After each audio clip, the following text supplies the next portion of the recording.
Welcome back, everybody, to the Health, Happiness, and Planet podcast. If you enjoyed part one of my conversation with Ange and Marty, the founders of the A-Life in Australia, then you are in for a treat in part two.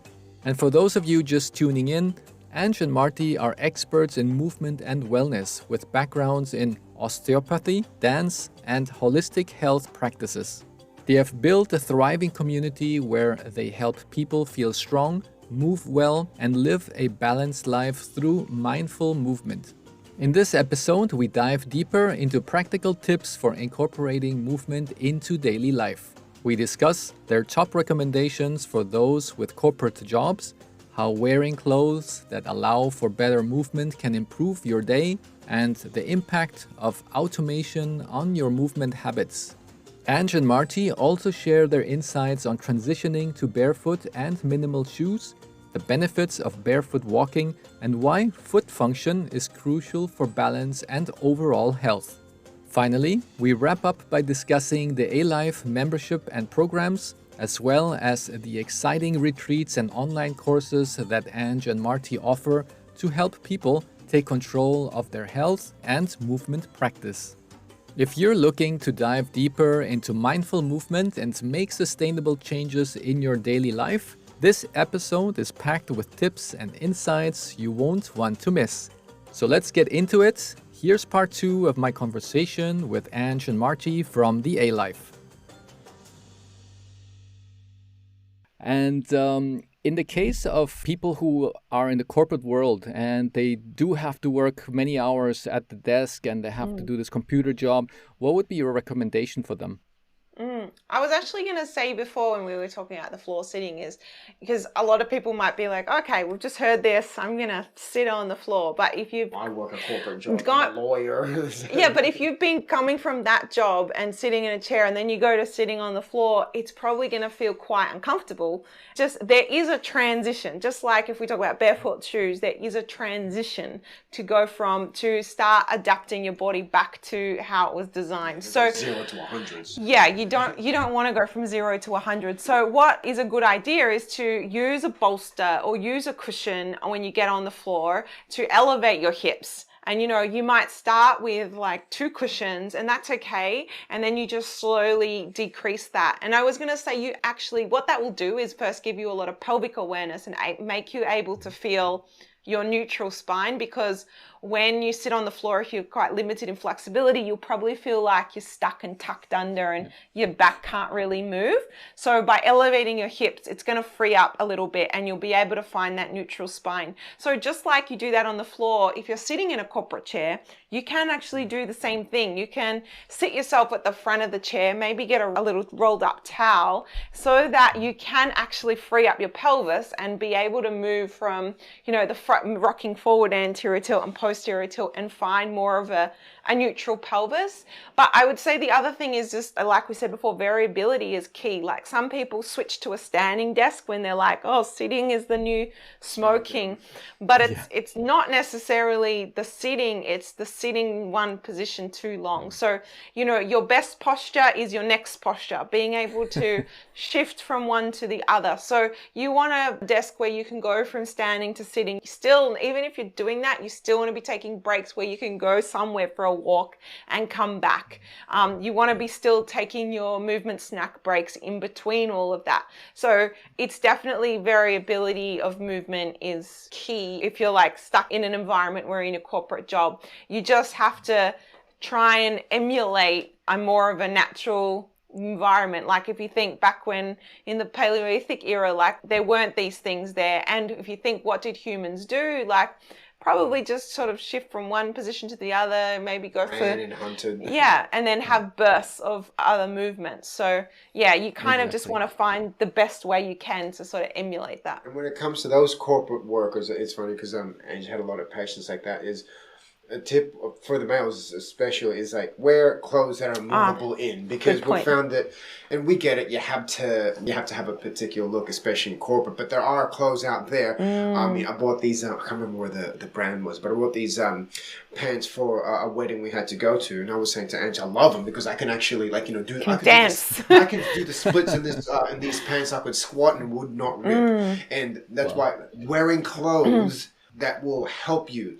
Yeah, it will definitely influence your movement because your environment influences your movement. So like if you even think if you walk into like a hoarder's house, someone who's got heaps of clutter, like you naturally will walk down the corridor like this. You'll probably get tighter. You'll want to shorten your movement. And it's the same like in your office. Do you have space? Is there space for you to like sit in a squat down in the corner? And it's the same with your clothing. If you're wearing a tie, like what does that naturally do to your posture? It makes you kind of uptight. If you're wearing heels, it kind of, you just notice how the clothes make you feel.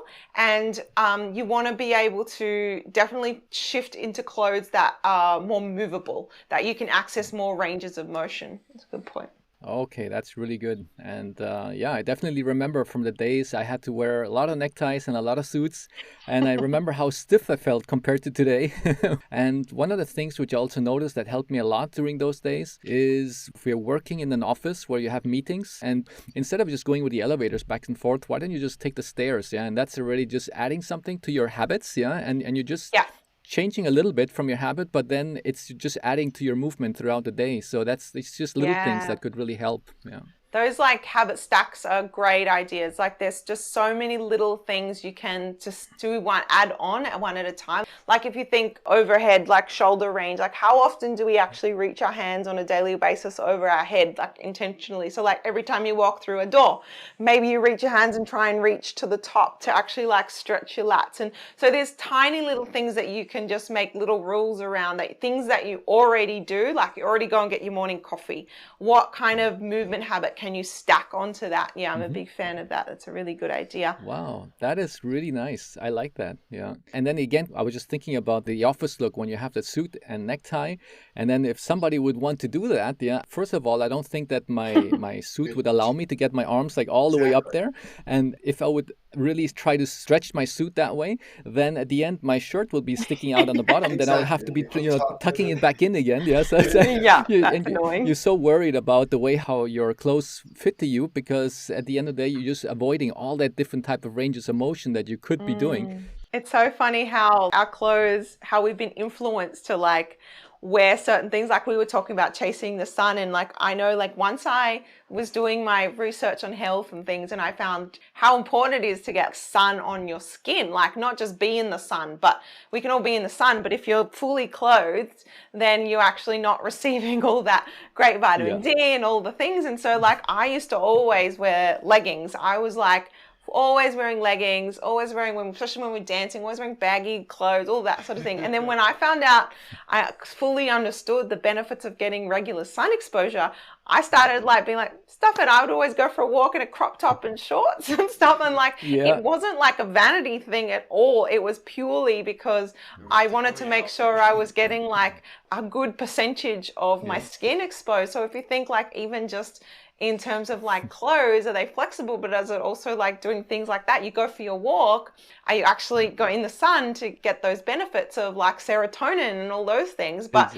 if you're actually fully dressed, you're probably not getting that much exposure.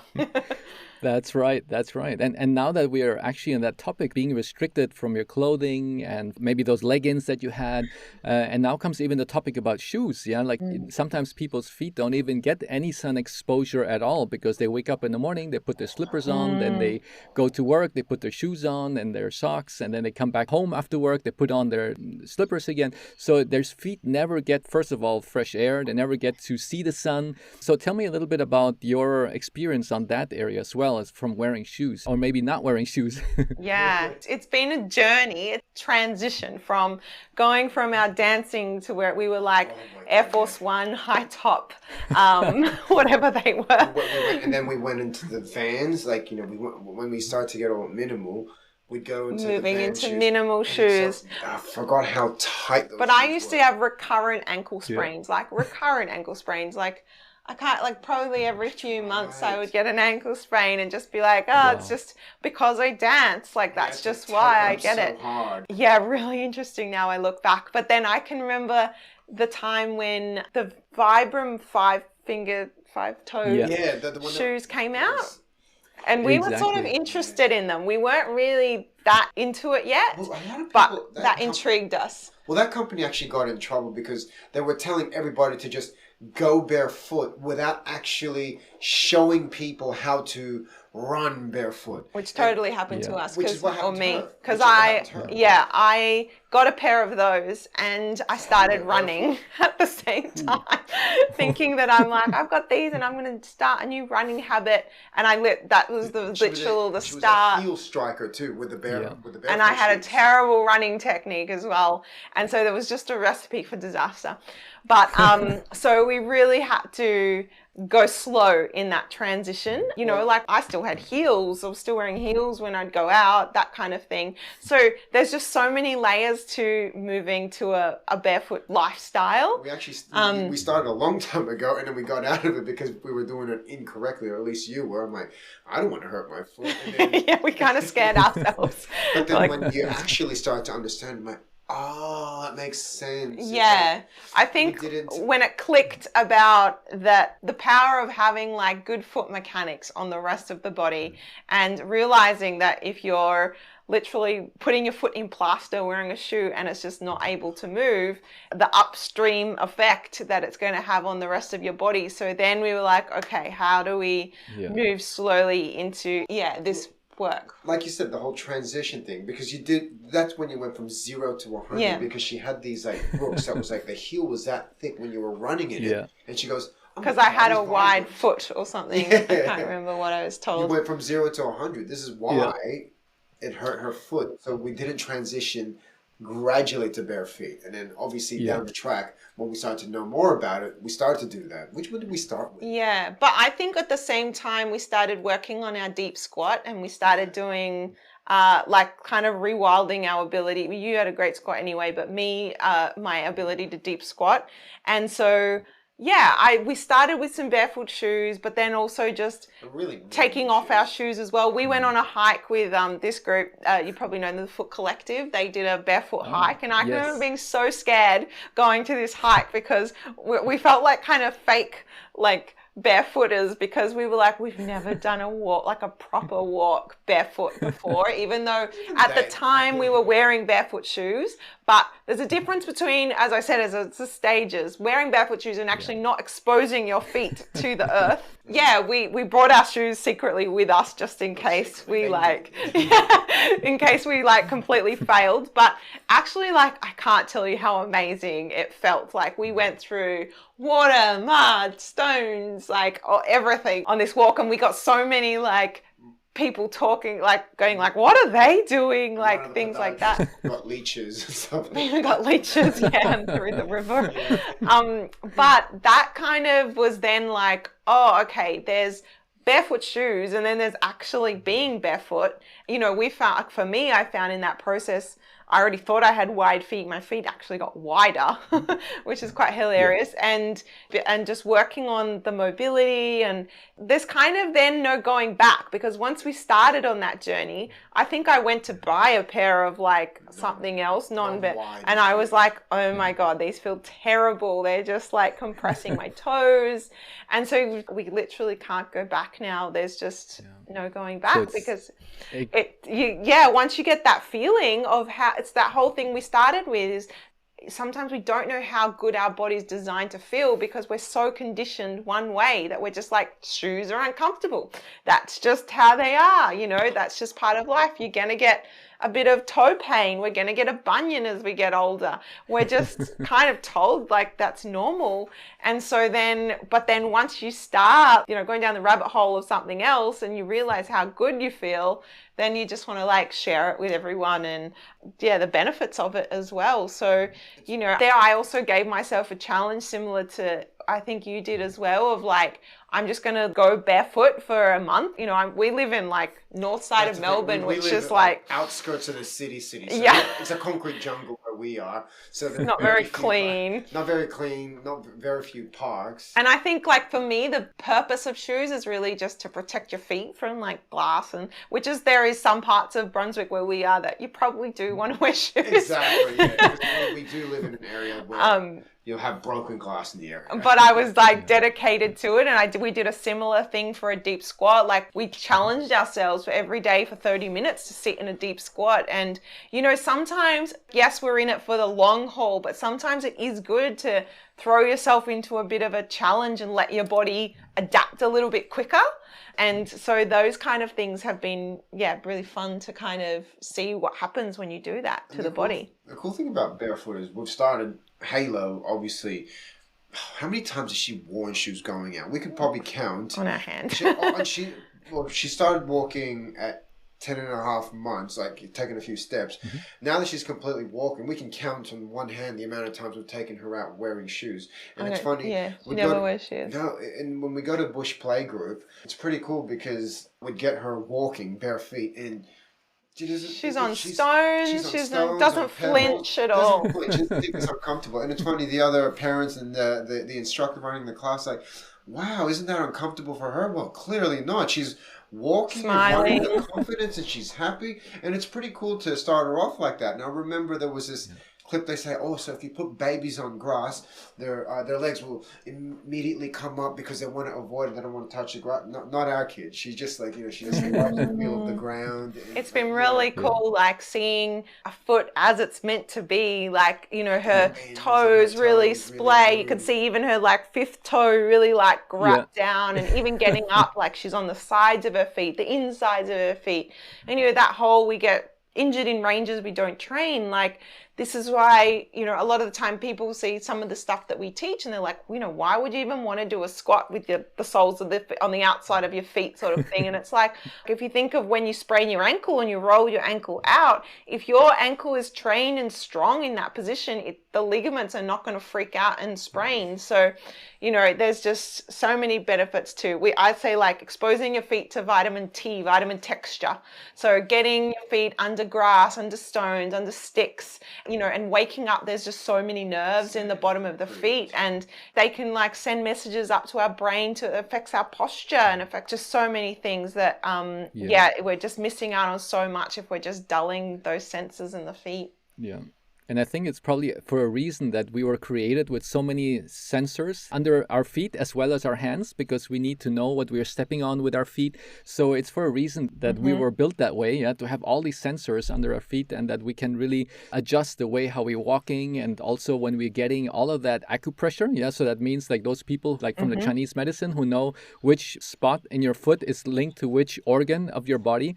So usually they do either acupressure or they do maybe acupuncture. But when you're walking barefoot, it's like, Mother Nature is giving you the massage. You're getting the massage from our planet. And you really feel your whole body is just so relaxed. And that was one of the things that also my wife and I realized when we started going barefoot, that when we arrived to our hotel at the end of the day, we felt so relaxed compared to stiff and really tired that when we had shoes before. And now we're just like, wow, it's amazing that we don't have any pain in our body. Everything, even my trapezius is so relaxed because I just felt like if I had a massage the whole day.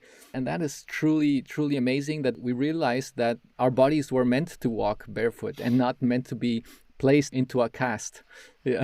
No, exactly. And that's the thing. I think the tough part is when you do live in a concrete jungle, your shoes do start to get a little bit more necessary. But this is why, as best as you can, when you get those moments, get out into the parks, walk barefoot onto the ground, onto the grass, onto the pebbles. And it's just, there's so much more benefits, as you have mentioned, and, we feel. So, exactly. It's easy to forget, like as adults, like you see kids do it all the time. They'll go explore and they'll be like, oh, what do the rocks feel like? Oh, there's a little ledge. I'm going to walk along the ledge for a little bit. And then they come down and they jump off. And, we don't do that as much as adults. So it's kind of like going back to that more explore, playful, curious mindset. And, that's not even an exercise. It's just get out and explore different textures, different levels, maybe see what happens when you walk on a ledge. Can you balance?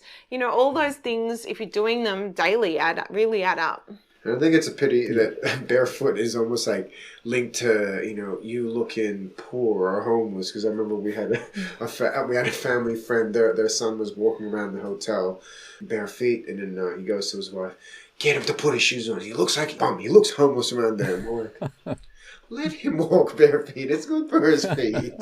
Yeah, we were in Costco the other day, and Halo was walking around barefoot, and I was like, everyone was giving her like dirty looks, and then I realized at the end I didn't realize they had like an OH&S wear shoes saying like you weren't allowed to be barefoot. That's why everyone was. I'm like, she's so cute. Why is no one like smiling at her? And I was like, they were all angry that she was barefoot.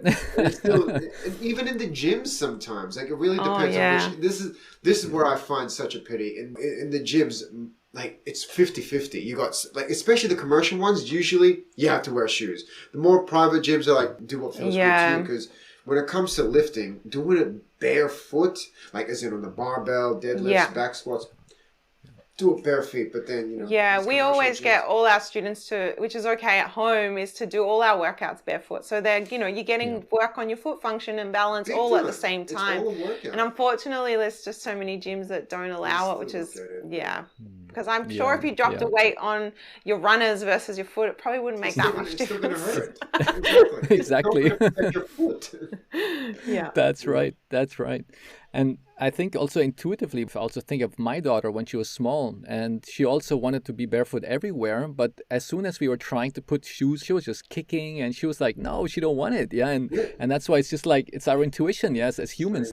And I think even if you look at animals, for example, I've seen some funny Instagram videos where people tried to put some little shoes for dogs, and the dogs were just walking like totally awkward because they just did not want to walk with those because it's just not possible almost. Yeah. And that's why when I'm walking with my wife, as we have crossed so many countries and cities barefoot, a lot of people do, like when they look at us, they just do not know in what box they should put us, because it's like, okay, these people, they don't look like homeless because they got normal good looking clothes on, but they don't seem like they forgot anything. So they're just like, they cannot fit us anywhere. So they're, so curious just to ask us, hey guys, how come you don't have your shoes on? That's good. Yeah.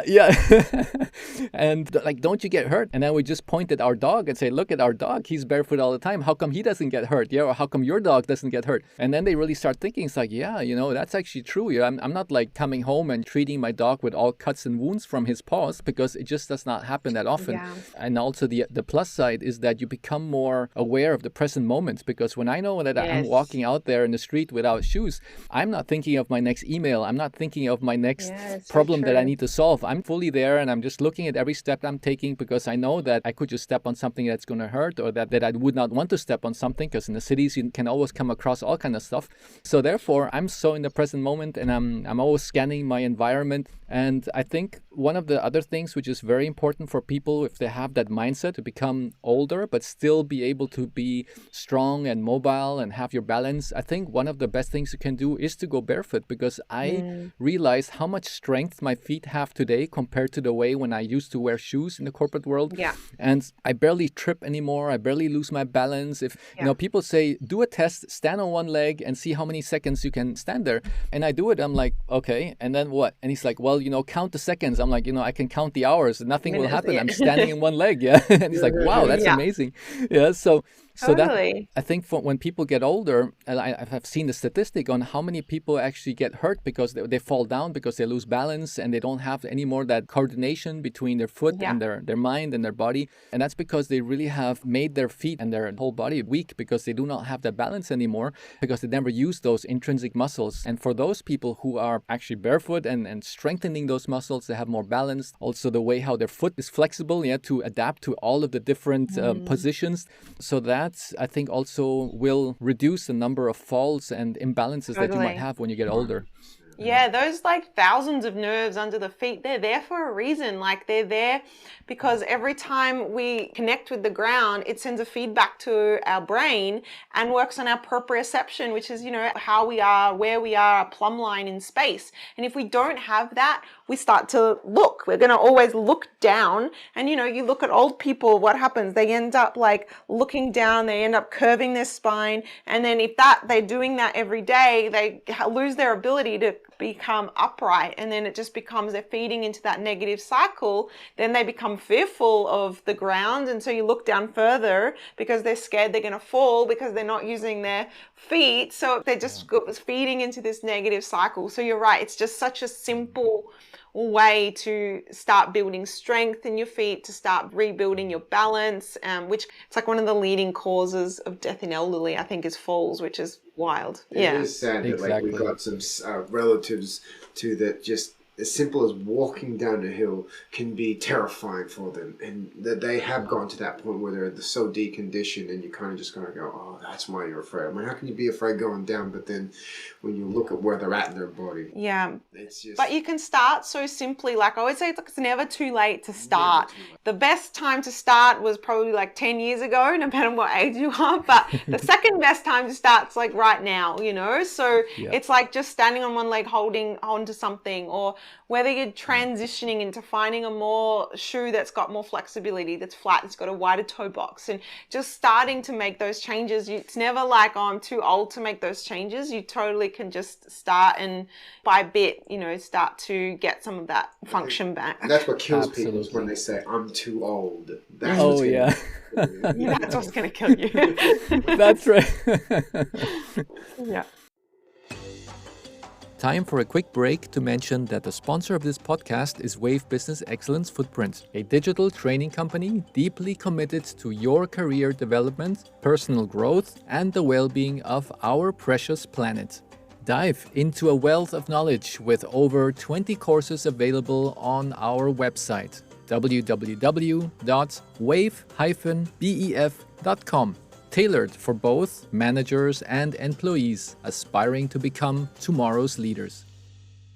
Other very frequent question I get from people is, aren't you scared of dirt, or getting your feet dirty? I'm like, that's one of the things that we also realized from that test that my wife and I did, that we went through so many cities. So we had a combination between going into cities as well as into nature. But usually we thought, okay, let's see what's going to be the reaction of our body.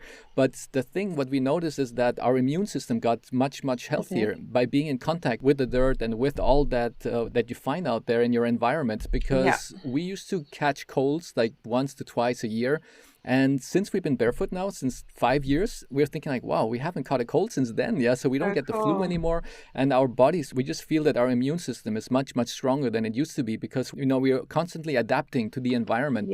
And I've read those studies where those families who are extremely the hygiene, where everything has to be cleaned, the floors have to be cleaned every day, and the children's have to have their hands cleaned with hand sanitizers and so forth. And these are the children who have the most allergies later on in their life, and they're more susceptible to catching cold because their body and their immune system is not able to adapt, because they never have that contact with the outer world. Yeah, Mother Nature's so wise. And that's why, like you heard Mountain say, one of the reasons we take like Halo to a bush playgroup, which is a playgroup that's just outdoors for a few hours, is because we just don't spend enough time outdoors in nature. Like if you're living in a modern world, you have to make more effort and to actually get out on your weekends, interact with nature, get out into the elements. If we're just always in air-conditioned rooms, and we often get the same question is, what do you do when your feet are dirty? It's like, well, you wash them. Like it's really not a big deal.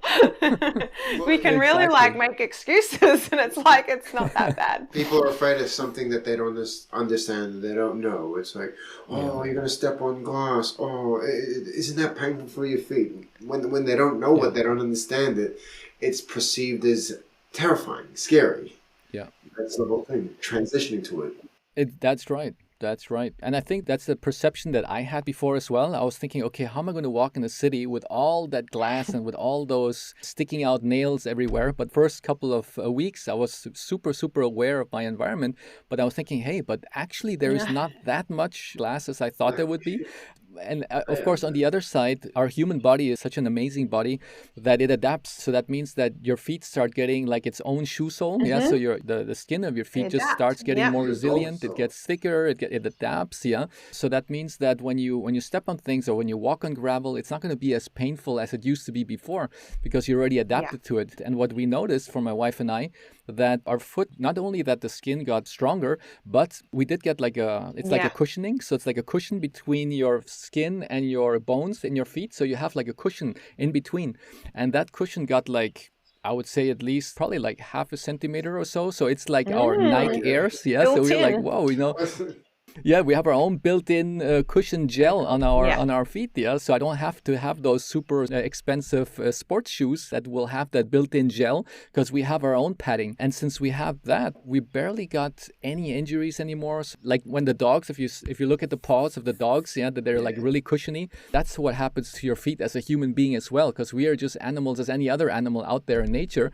And when we give our body the opportunity to adapt to the environment, then it will give us what we need. So that's one thing that I was very surprised to see. Also, as you said, Ange, that your feet get wider and you can splay your toes better, you get more balance, and you get also that padding under your feet, and you get stronger soles. So at the end, you really don't get that injured. And if I look back at the 12,300 kilometers that my wife walked together with me, I don't recall any injuries. They might be at the beginning. Sometimes when you get a thorn somewhere and you say, okay, let me just peeks out that thorn with the tweezers we got, or maybe at the beginning we had a little tiny piece of glass that you can again just take it out with the tweezers, but it's nothing where we saw blood anywhere. Yeah, so therefore it was a really amazing experience that we had, and it just changed not only the way how we felt, but also the way how you think and the way how you perceive the world, the type of questions you ask yourself. So everything just changes somehow, yeah, just by doing a simple thing of, as you said, giving better clothing, yeah, so you have more range of movement, but also freeing your feet, and therefore it will change also the way you think. Yeah, if you have a better range of motion, somehow I think also you have a better way of perceiving how your thoughts are working in your mind as well. Yeah, the side benefits to changing one thing. So good. Yeah, exactly. Two more things I would just like to cover with you very quickly. That has also to do with sleep, because I know that you also have mentioned about how movement can help people also sleep better. And sleep is something that is so important for people's lives. Yeah. So if you don't sleep, a lot of things are not going to work well in your body. So could you just give us a couple of tips on how movement also helps us to sleep better? Yeah. Well, I mean, I'm a big fan of like really taking consideration our circadian rhythm, which is definitely like one of the biggest components to sleep. So like we were talking about the time of day you're moving, in the morning is when our cortisol is the highest naturally. And like that cortisol, like, we can say that cortisol is the stress hormone, it's bad, but we can really optimize that by, working out and getting our exercise done in that window. And then just like we're saying, like syncing with your hormones, circadian rhythm, it's a cycle. It's the same thing. We have a cycle that happens, as we get to the end of the day and our melatonin is starting to increase and our cortisol is going down. She wanted to get her blue blocker. She feels I know. Actually, before we started, we've got lights here, and I was like, do I have time to go get my blue blocking glasses? Because it's quite late here in Australia to do this, and I'm not normally looking at a screen at this time, which is not optimal for my melatonin, but that's okay. There's things that we can do, though, like to help. We're often dimming our lights at nighttime. Often when the sun goes down, that's when we're like, okay, well, if the sun's down outside, let's mimic that inside. We've been talking about our environment, this whole conversation. It's the same sort of thing. We dim our lights. We don't have screens that we're looking. If we do, we use our blue blocking glasses. And it's like saying, well, that's not the time you're probably going to go do a hard workout. So, you can do more grounding stuff. So we often just get on the ground. We do our stretching at nighttime. We unwind. Maybe it's legs up the wall, something more restorative.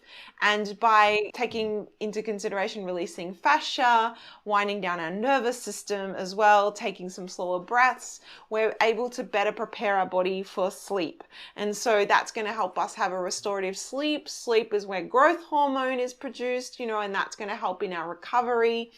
I remember when I was treating as an osteopath, the hardest people to treat was the shift workers, was the people who were not able to get restorative sleep. And it was really hard for me because I'd be like, well, to really get to the root cause of your problem, you have to change your job, which is, I know someone has to be the shift, someone has to be the nurses and the ambulance paramedics and things like that. But it's really not conducive to a healthy life, really, because our body isn't able to recover and adapt. And, our body has self-healing mechanisms. And in order for that to continually happen, we need to be able to get restorative sleep. So I think it's just like similar to what I've said previously, is just taking the big picture into consideration when it comes to your exercise, and just being like, well, if you didn't get a good night's sleep, then the next day, is that the time to do a hard workout? Well, probably not. Maybe that's more a day to let your body recover and get back on track. But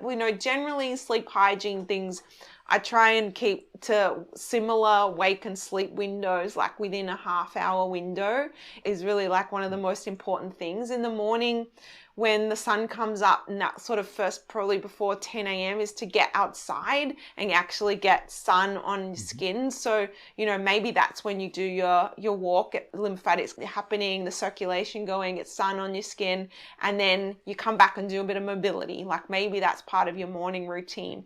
But, I always say like a good night's sleep starts in the morning. So not just looking at I'm going to go to bed early. Like a lot of people, that's their way to optimize your sleep. It's really looking at the whole cycle and seeing how you can kind of fit in all the things that you want to do during the day and actually sync it with optimal circadian rhythm.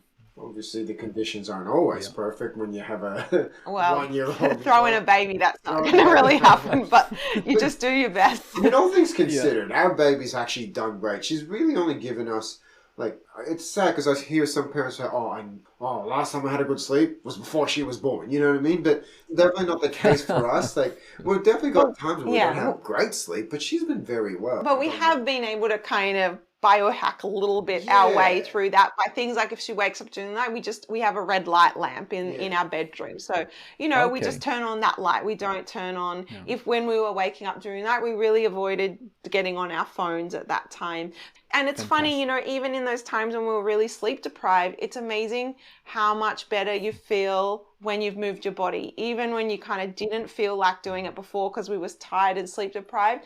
For me, being postpartum was one of the hardest times to me to get my movement in. And I really said to Marty, like, this is important, kind of gone off sleep here, but I'm saying, this is really important for me, is to keep up my movement practice. And so he would be like, right, I'm going to take her for half an hour, go downstairs, go do your movement practice. And I would just feel, even though I wasn't, like I'd say, people would say, you look really like revitalized. And it's because I was able to keep up a lot of my habits. Obviously they didn't look the same, but it just goes back to maintaining the routine and habits as best you can. Working as a team. So and working as a team definitely helps. Like I can remember we were at a mother's group and we were having coffee and someone was like, oh, you said to me, when we get back, you're going to do your movement practice. And it kind of sounded a bit funny. Like they were like, oh my God, I can't believe he's making you do that. And I'm like, oh no, I told him it's a priority for me.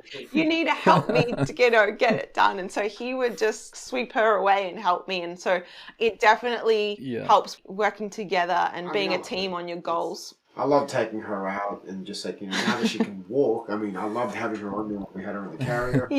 Go out for her and I'd be having my coffee and she'd just be like, looking around. She'd get an hour and a half to do whatever. And then, she'll do the same for me. So we'll switch. So Amazing. Well, then it's not only just your company that's called the A Life, it's also the A Team that you do then when you're out of your company.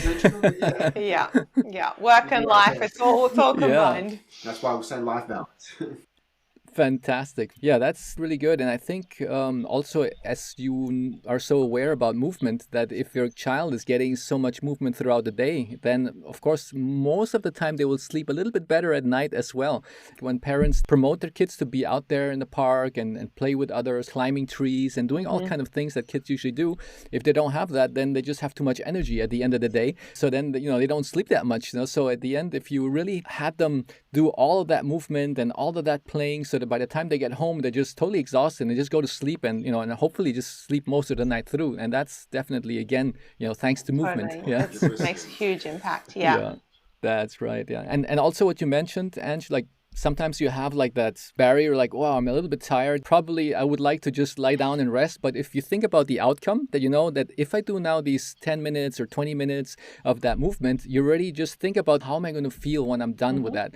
And then you just press the play button, you do your movements, and then you get to the end of your session and you're like, wow, I'm so proud of myself. I did it because I really feel like the way how I thought I was going to feel when I'm done with this session.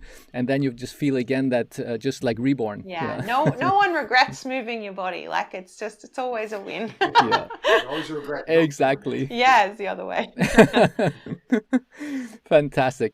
So of course, now I'm sure a lot of people are quite curious to say, okay, we spoke about all the benefits about movement and all the things that it can do to us, for us. But now, how do I need to move? How do I get stronger? How do I get more flexible? How do I get more balance? So all of this is through the products that you are selling. So could you tell me a bit more? What is it that you offer for strength and mobility? For example, on online memberships, you also have 14-day movement challenges. You also have movement retreats and barefoot hikes. So tell me a little bit about those topics and what you offer for the clients. What we were just saying, like you said, oh, just get up and press play. But because a lot of people will, it's all well and good saying get up and move your body, but actually do you have the tools to kind of give your body the input? And I guess that's where we come in. The repertoire, you have the patterns to be able to do it. Our style, I guess, is combining strength and mobility and knowing that one affects the other and you can actually do them both. Like a lot of the time we think if we want to get flexible, I've got to go to a yoga class. And then if I want to be strong, then I need a gym membership. And so then you need like these multiple things to get to this goal that you want. But we really feel like when you work on your strength through your end ranges of motion. So working through the full ranges, taking your body in every direction, adding weight so you're building muscle as well, then you're going to be strong and flexible and you're going to feel better in your body. And we really train for, like we've been talking about this whole time, for longevity. So we have like our main program, the A-Life Anywhere, our main membership, and that's really everything that you need to have that holistic movement practice. So we cover strength, weekly strength, mobility. We also have like specialty classes, like if you want to work on hip mobility or foot mobility or things like that specific to what you want to work on. And it's just a really beautiful worldwide now community that we have. We give you kind of schedules if you want to follow it, or you can kind of choose your own adventure and just do what suits you. And we really love it because when you work online and we work from home, you're able to move more because you can fit it in. You don't have to commute somewhere. Even if you get in a 15 to 20 minute movement practice, or maybe it's your 45-minute strength, it kind of removes the barrier of you having to like travel somewhere, of you having to put on gym clothes. You can just do it at home in whatever suit. So that's Yeah, I was just going to say, this is like a class for those who don't like taking a program with them, because this is where we're different to a PT. Because most PTs will like give you a program. They'll give you a program, you'll watch a video that goes for a minute and a half or so, and then you mimic that movement. Whilst the way we're doing it, we're doing a class with you, so you're following along with us, and you'll be doing the program. And we're really able to show you like regressions and progressions to movements as well. So you can. If something's too hard, you do this instead. If you don't have the range, you do this. So you can really start at any level. And then we also have the A-Life Express, which is our 15 to 20 minute daily movement practice. So we deliver you a daily movement routine every week. It's designed for you to do every day for the week, and you get a fresh one delivered the next week. So it's really designed just to get more movement in your life. If we were talking about habits, if you want to build a morning movement habit, that's like a really simple, great membership to start with. We get a lot of people who have come from like a no movement background, and then they start with that and they'd be like, oh my God, 15 minutes was actually doable. I've stuck to it. I feel so much better. And then they're able to then progress to the A-Life Anywhere, which is more of our strength and mobility classes. Like Ange said, it's all about building the habit first. The problem is where people get stuck is when they say, I'm going to sign up to this 12-week challenges. They go from 0 to all of a sudden doing this hard workout, and they got all of a sudden 3 workouts they need to do for the week. Whilst with the A-Life Express, it's not going to get you to your strongest ability, to your end range. It's all about getting that movement practice, that habit in first. Getting that, oh yes, I've got to move my body. Even for just 15 minutes a day, you're getting that habit in. And that way, signing up to that 12-week program or whatever challenges you sign up, it's a way to ease into it, so it's not it's too much of a shock on the body. Yeah, so they're our main memberships, and apart from that, we are running our first retreat this year, which is really exciting. We also run an online course for help other businesses start online memberships. Stuff, so we just kind of do what feels good, and we love it because we can do what we do from anywhere. Like, we love traveling as well, so we travel, we move, we enjoy connecting with people from all around the world. For those who are mums to be or postpartum mums, obviously we did another course in that. Well, Ange did another course in that. It was pretty cool. I filmed Ange doing the classes from each trimester until she gave birth to our little one, and it was great to do it because everything that she did prepared her for the birth of her dreams, like the actual birth she wanted. It was kind of a bit of an experiment for me too, but it was it was really cool that we filmed it all and created a course, so we also have that side of it. Fantastic. That's really amazing. And I think I just even saw on your Instagram account today that your retreat is almost booked out, right? Yeah, just got one. Yeah, we're fully booked now. Actually, we're fully booked. I think we're just going to open it up to a person to come in for the day or 2 days. This is our first one, so it's just going to be like more of a movement intensive, really good test for us. We've missed teaching in person as well, so that would be really nice. But we hope to do more maybe overseas or in other parts of Australia. Would be really nice. Yeah. Fantastic. Well, perhaps we will organize something here in Spain, and if we get a couple of people together, that would be amazing to have both of you over here. That would be amazing. We've been to Spain a couple of times. I got to admit, I love it. It's like, I remember the last time we went for her dad's birthday. It was amazing. It's beautiful. Wow, that would be so great. And then that sounds fantastic. I'll be putting all of that in the show notes so the listeners can just look into the show notes and click on the links. And you also have, I think, an Instagram account. You got a YouTube account. All covered there. Perfect. All covered. Okay, perfect. So I'll be putting all those links as well. That has been a fantastic session today. Fun. Yeah, I still have so many other questions that I had here on this long do list, part but two I think day. we can do that. Yeah, or maybe even part 3, because I think today's part was actually almost a 2-part. So thank you so much, and it was lovely speaking to both of you. Thank you very much. Thanks Juan. for having us. us on. It's a pleasure. Thank you. Same here. Bye-bye.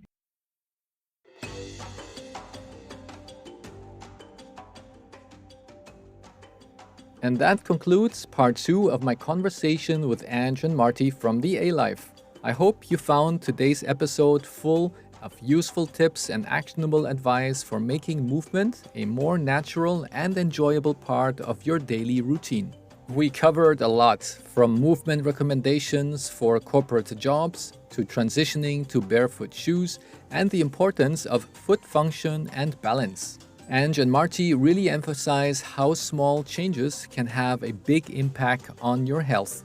If you're interested in taking your practice further, be sure to check out the A-Life membership and the amazing programs, retreats, and online courses, which offer even more tools to help you move better, feel stronger, and live a healthier life. Thank you so much for joining us for both parts of this special conversation. If you enjoyed it, don't forget to subscribe, leave a review, and share these episodes with friends and family. I'd love to hear your feedback, so reach out and let me know what resonated most with you. Until next time, stay active, stay mindful, and I'll see you in the next episode. Big hugs, everyone.